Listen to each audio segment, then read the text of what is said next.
Welcome to Signal for Help. I'm Nanaba Duncan.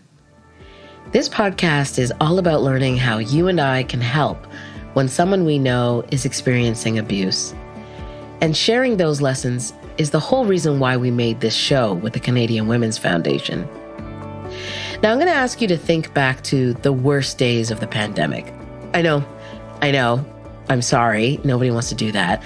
It was hard for all of us to be cut off in various ways from the people around us. But during that time, thousands of women, girls, and trans and non-binary people faced a heightened risk of violence at home, whether it was emotional, physical, or sexual abuse. I thought about those folks. I also thought a lot about community during that time, and how even in the darkest days, especially in the darkest days, community can really step up. Friends, family, neighbors. I'm sure you remember moments when people were really there for each other. Our community, we as members are on the front lines. Most women would call a friend, a sister, knock on the door of the neighbors, like to ask for help. That's Taghreed. And I love how she puts it, that we are the front lines in our communities when someone needs help. Taghreed and her work partner, Yasmin, developed a really special program for Muslim, Arabic-speaking newcomers to Canada. And it's on Zoom. If you have an office job, maybe Zoom has not been your favorite pandemic development. But for the women that Taghreed and Yasmin serve, Zoom has been a lifeline. It's been a lifeline to learning and to judgment-free conversations. And above all, building community. Why don't we start by getting to know you two? Yasmin, starting with you, tell us about the work that you do together. Thanks, Nanaba. Yeah, so Taghreed and I really started working together 2.5, 3 years ago.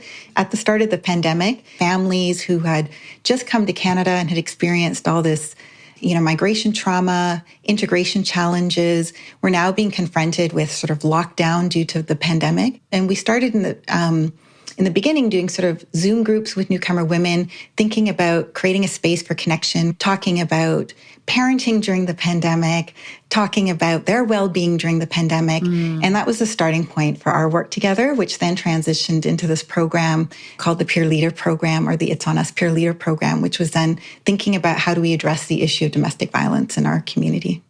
Speaking of community, you both work at a resource center that serves the Muslim community in London, Ontario. Can you tell us about it? Yeah, so our organization, the Muslim Resource Center for Social Support and Integration, serves the diversity of the London Muslim community. So Arabic-speaking, non-Arabic-speaking, even in terms of faith, we've served Arabic-speaking newcomer families who don't identify as Muslim, people who identify Muslim in very different ways. So we're not a faith-based organization, but our focus really is on supporting the well-being and safety of individuals and families, and thinking about safety within families, so addressing issues of gender-based and family violence, but also addressing safety within community, within the Muslim community, within the Canadian community. So also addressing issues around exclusion, marginalization, and harm and safety in that way. So I would say generally that is the focus of our organization.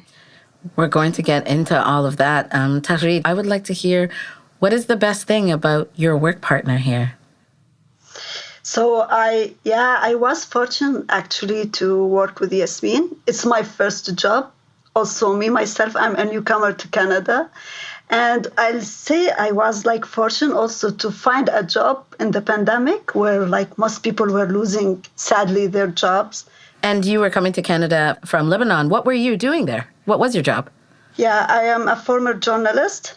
Then I decided to be a researcher, I was doing some researches about gender-based violence related to media and how they have this big impact on community. And Yasmin, what would you say is the best thing about Taghreed? So I've really valued working with Taghreed. I really valued the opportunity to think about how we both build relationship with one another, because we were building relationship with one another. But in doing that, we were also thinking about how we build relationship with others and build community. Yes. My passion has always been thinking about how we create community and engage people also on, in a way that is meaningful, but also thinking about, like, a lot of our work is on a difficult topic, thinking about family violence and gender-based violence, but how do you meaningfully engage people on an issue that is difficult to talk about? And I've really appreciated, the richness in the experience that Taghreed brings from her work in Lebanon, but also her understanding of what it means to move to a new country, and then meshing that with the experience I have doing the work here in Canada with newcomer and racialized communities. Taghreed, based on what you hear from the people you serve, what does gender-based violence look like for the women? So I would say, like, many women in the community we serve, like, they don't know even like what is gender-based violence. They are not aware of what is domestic abuse sometimes. Like, let's start from the naming. Like, they have challenges naming the topic, or aware of the importance of the topic. I hope it changes. I think it's still difficult. Like, I think people are aware to different degrees within our community. How do we distinguish abuse from unhealthy conflict? And when women who join the programs, most people will say, well, physical abuse, that's harmful. But I think what our program is building an awareness that emotional abuse is harmful as well. And maybe sometimes can feel even more so harmful, because it often is the tactics of isolating, the tactics of questioning what is even happening, of then beginning to build doubts in the experience of abuse, or understanding economic abuse, a language around spiritual abuse, a language around sexual abuse. And so I think that's been one of the most powerful pieces of our work, is that women then begin to really recognize things as, okay, I can understand how silent treatment can be a form of punishment, or how isolating someone from being a part of the community can be intentional, and what is the impact of that as a controlling tactic, or recognizing it as a tactic of control. So I think those pieces become really important, and I think broaden people's understanding of what abuse is. And that's, I think, a really important element, because a lot of times we do start with very narrow understanding of what abuse might be. What I'm hearing from you is that the women are not even able to identify that what they're experiencing is domestic abuse, and that you are giving them the language. Is that right? True. Because they normalize abuse, because social norms like normalize abuse, and they say, like, this is the relationship between you and your husband, because we focus on IPV, or intimate partner violence. So I would say, like, the big step we did with these women to name what is abuse, to recognize abuse. So they now can name different forms of abuse. They can recognize the signs, warning signs, and which is maybe make a big difference for these women. So when you're talking to them in their conversations and you've named things for them, what are some of the things that they say to you that makes you know that they're understanding, that their perception of what is happening for them is changing? Women start saying now that, like, a friend of mine, a sister, a neighbor, like, she's experiencing abuse, and I can see, like, abusive behaviors. I can recognize the pattern, the frequency. And also, like, many of them, they said, like, Taghreed and Yasmin, we have experienced this, and, like, we find this information very validating to our experience. What's the next step after that, though? Because I'm so curious about how they're now recognizing that something is happening, and they have the language. Even when you have the language, it doesn't mean that you can just go home and say, this is what this is, right? So what is the next phase for them? Well, I think it's integrated into the program, which, runs 10 weeks. It starts with thinking about the norms that maybe encourage victim blaming, or that minimize or normalize abuse and domestic violence, but then thinking about how can we support, and what does it mean for us to support someone who might be experiencing abuse? And then to recognize that most women who are experiencing abuse will reach out to someone that they know or that they trust, a friend, a neighbor. And that is true for all women, but again, especially true for newcomer women who may not have access or knowledge of services and supports, but they know their neighbors, they know other women in their community who become like family when there's no longer the extended family here in Canada, and become a trusted support.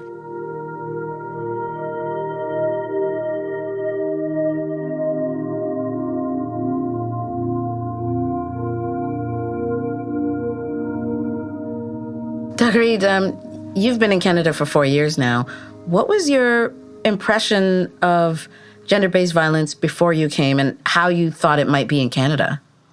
Yeah, to be honest, I was really curious and interested when I came from Lebanon to see the Canadian experience. So back in Lebanon, like every woman or all women are fighting to criminalize the domestic abuse. Like we don't even have shelters. We don't even there's a lack of services there. So I came here and I know in Canada there is a system that supports women, shelter system, services. And I said to myself, the rate should be very, very low in Canada. I remember opening my laptop, reading that maybe every 6 days, at least one woman in Canada is killed on the hands of her intimate partner. I couldn't believe that. Why this rate is really high. And this was before the pandemic, so I couldn't relate that to the pandemic.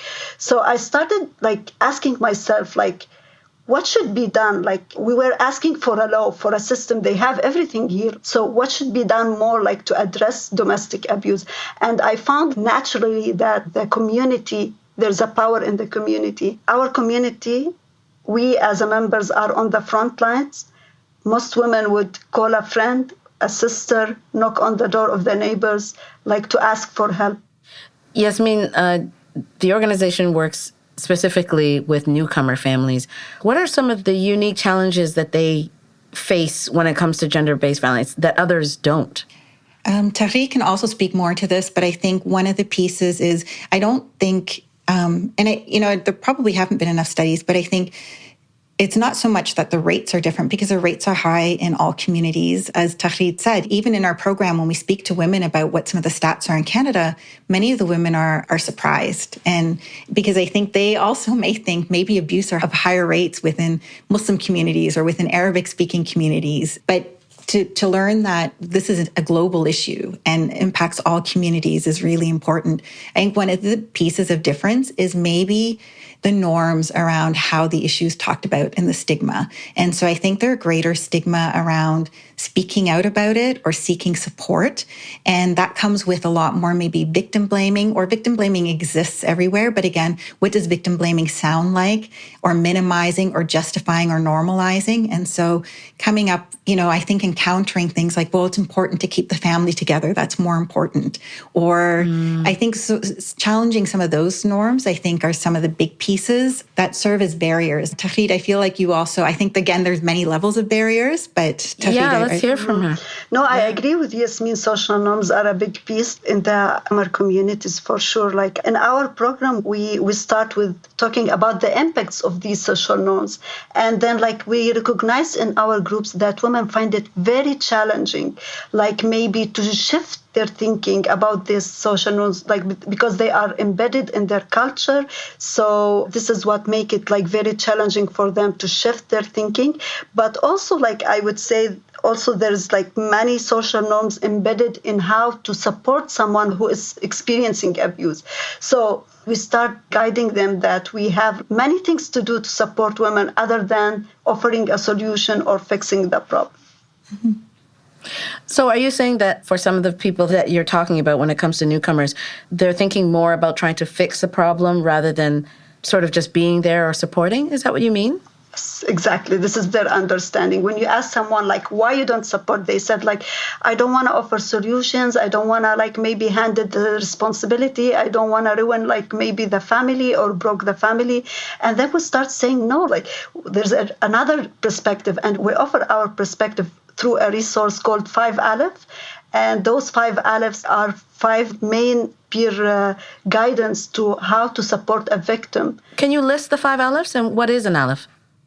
So to begin with, Alephs is the letter A in Arabic. The 5 Alephs exist in English, but in Arabic, the words all start with the letter A.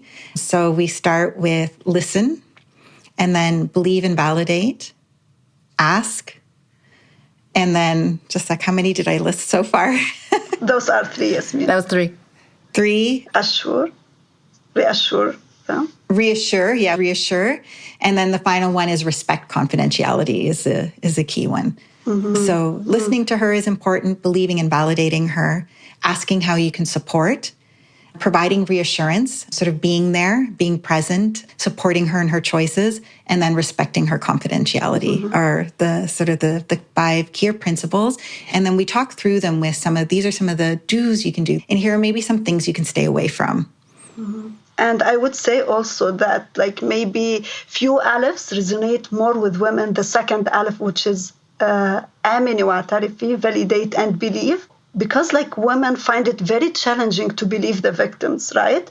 So many of them said because of the good reputation, let's say he's a good father, good provider for his family, it makes it really hard for women to believe that this is a victim of abuse. So we started saying that this is really a good step to start with, and it's really resonate with women. And I would say the other one is ask. And never ask details about what was happening, did he hit you? And we start saying for them, ask how can you help? Let the victim tell you what she needs at the moment. What she would say, I just wanted you to listen to me, and that's it. Yeah. And I think these are important reframes of what support can look like, I think, as Taghreed was saying, because I think a lot of times people feel pressure if someone's coming to you that you need to take on everything. Yes. Take on the whole problem and be there in every way possible, and also really offer quick solutions and find a way to fix the problem. And then by reframing and saying, no, that's not what support looks like. What she really needs most is that someone is there for her, or someone is there with her, and someone who believes her, and someone who can support her in her journey. And you can ask what that looks like.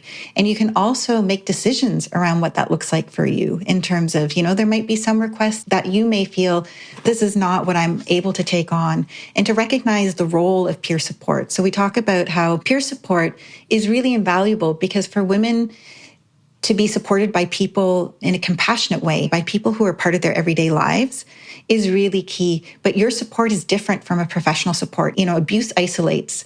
And then if peer support or if peer responses also isolate, where does that leave women who are experiencing abuse? It leaves them really feeling very alone and without much support. And it feels them feeling helpless or hopeless. And so our support is really by first believing, I think, can be such a huge step. But I think for newcomer women, the other barriers are, any decision might feel like a very big decision. I don't have my immediate family here. What does it mean to find housing? What does it mean to be on my own? Especially for women who are experiencing abuse, where economic abuse is part of the equation, not having access to financial resources or to banking and being removed from all of that makes any access to reaching out for service or making those decisions even that much harder. There's so many factors or layers that keep women feeling alone. And so the fact that peers can be there and validate, and you don't need to have the solution, and things may not change quickly, but just being there and for someone not to be alone is so powerful. And I know that they, especially in your group, they were sharing, you were teaching them all of these things, and they were becoming close, I imagine. I want to be mindful of privacy, but what are some examples or stories that you've heard in the group Zooms that really stick with you? If there's anything that you can share, generally speaking, of course. I know one woman stayed later, like as Taghreed said, sometimes women will ask to stay after the session to talk with us, and really talked about the request was, can I come to your home? And culturally, it's hard to say no. But she was able to recognize and saying, I actually don't feel safe saying yes because I worry about the implications it may have for my family. And so we were able to talk through that and say, there might be people will draw different decisions, make different decisions around this. But if you're uncomfortable saying, yes, come to my home, because then you're worried about the problem will then come to your home, that is also fair and legitimate. So how can you then articulate that in a way that doesn't shut down that you're not being there for this individual, but to reframe and say, I care and I'm worried about your safety, but this maybe doesn't feel safe for me, but I'm also worried that it maybe doesn't create safety for you. Let's explore other options. And so these sorts of discussions, I think are also really important, is really unpacking tangibly what what it means to support. And should I say, yes, come to my house, or yes, I'll come to your house, and maybe you're not comfortable. So being able to work through some of that, I think, is really important. And Taghreed, are there stories you can share from the conversations in the Zooms? Yeah, so maybe a positive example. One woman said, like, I've been experiencing economic abuse since I came to Canada, and I didn't know, like, there's even like something called economic abuse. And when she came to the groups and learned about all the different forms of abuse, and economic is one of them, she said, like, I felt like this is like was very validating to me. And she actually went and speak to her husband about this, and she said, like, he was open maybe to start showing a change in his behavior, because she said, like, this is not acceptable, and this is like have an impact and also harm me. So I would say this might be a positive example because it's in a good way, but for sure there is many sad stories. And after the session is ended, some of them asked, like, to stay with us, and they disclose. For sure, Yasmin get so many calls and messages from our women who are experiencing abuse as well. In some instances, women have also connected us to friends. So I think those are really important ripple effects of this program. I think women are supporting friends or neighbors who are here in Canada, but they're also supporting sometimes sisters and family members who are not in Canada, but who are maybe in transit countries like Turkey, Syria, or Jordan. No, true. And actually, like, we've been receiving many questions from these women, if those women back home can join the program. So Yasmin know that, like, many women ask, like, if their sisters from Syria, from Turkey, Palestine, Jordan, Lebanon, if they can join the groups. Yeah. So that's one way that you can sort of tell, like you mentioned before, Yasmin, you can tell what the ripple effect of this is. And that really does speak to community as well, because this is how people learn often, is through other members of their community. I want to know about what you've learned about why this program is working. Yeah. So Yasmin, I don't know if you want to share, like, that we started with 8 women and now we have maybe more than 120 women.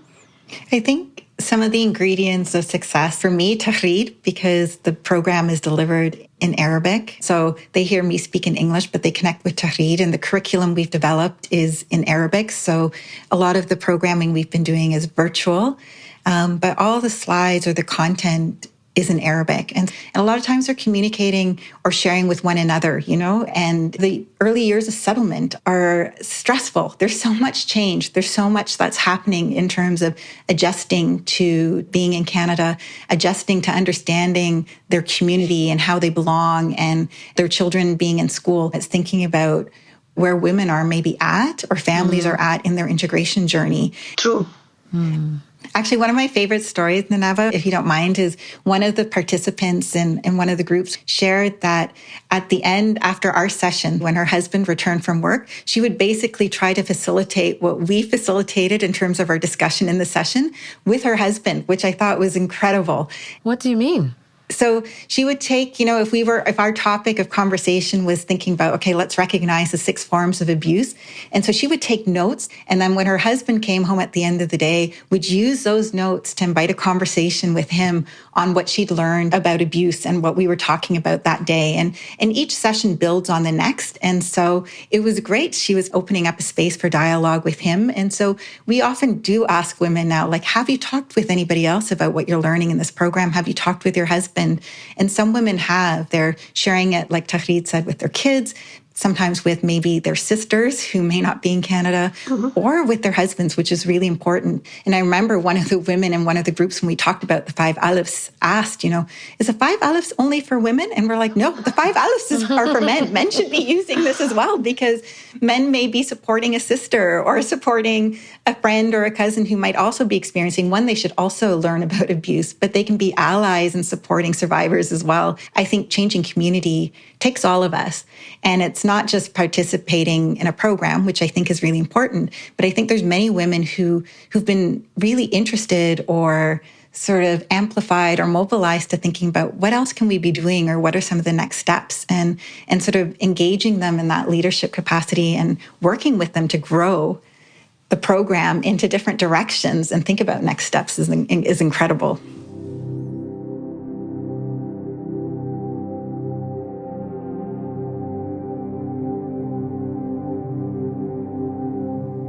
So the people in your program are Muslim, but there will be people who are listening who are not Muslim. If there is a Muslim newcomer woman in their lives, what would you want them to know about how to be a good listener or how to be there for that woman?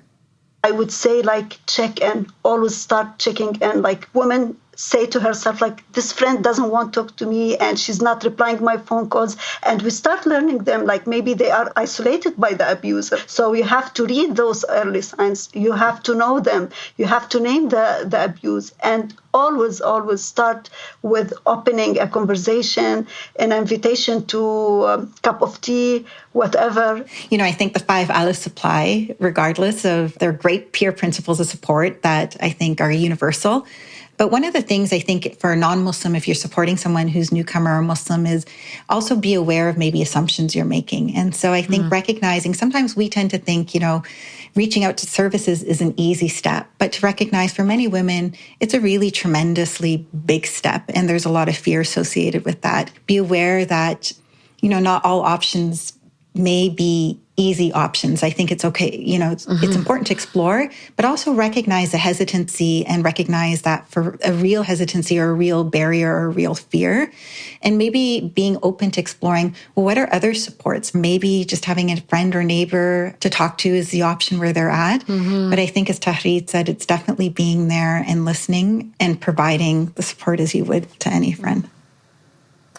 You mentioned that when people are in trouble, they go to a friend, they go to a parent or a neighbor.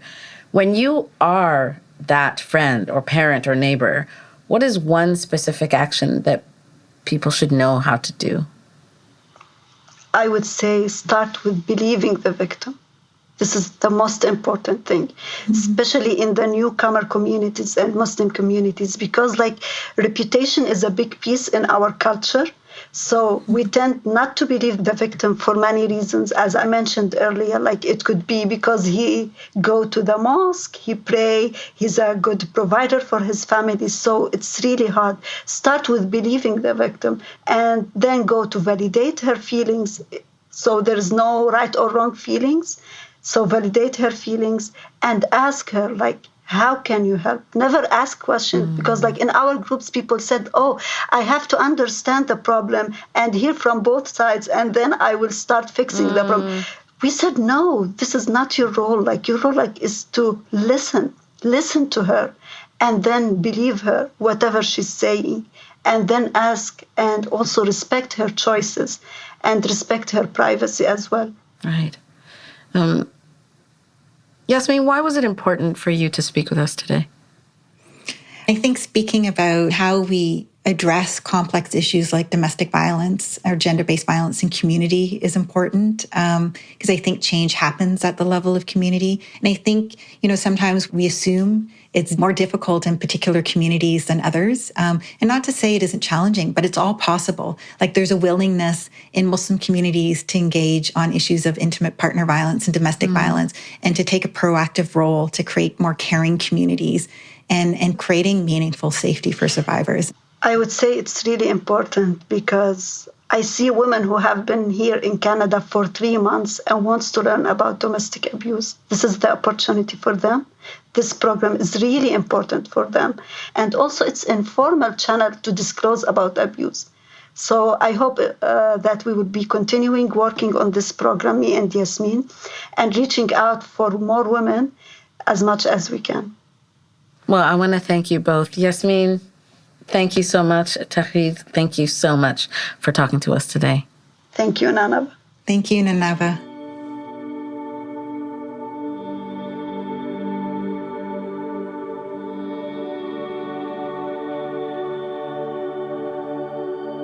It was so nice to meet Taghreed and Yasmin, two women who have worked together to create an amazing ripple effect. And the women in their learning group are teaching their sisters, their families, and their communities. The 5 Alifs, which I really loved. Yasmin was right. It's an Arabic letter, but the lessons are universal. Listen, believe, validate, reassure, and respect confidentiality. Yes. I'm walking away from this episode with a major takeaway. It's Taghreed's idea that we are the front lines and that we need to be prepared when someone comes to us for help, whether it's a sister or a friend or a colleague or a neighbor. There's a mini course that you can find online. I highly recommend you do it. I did it. I learned so much. It takes about an hour, and it was designed to help you learn the signs of gender-based violence and what to do when you see them. It's going to make you feel empowered with knowledge, I promise. You can sign up to be a Signal for Help responder and join the learning journey. Just go to the website, signalforhelpresponder.ca. After all, when you know how to respond to the signs of abuse, you can change the story. That's signalforhelpresponder.ca.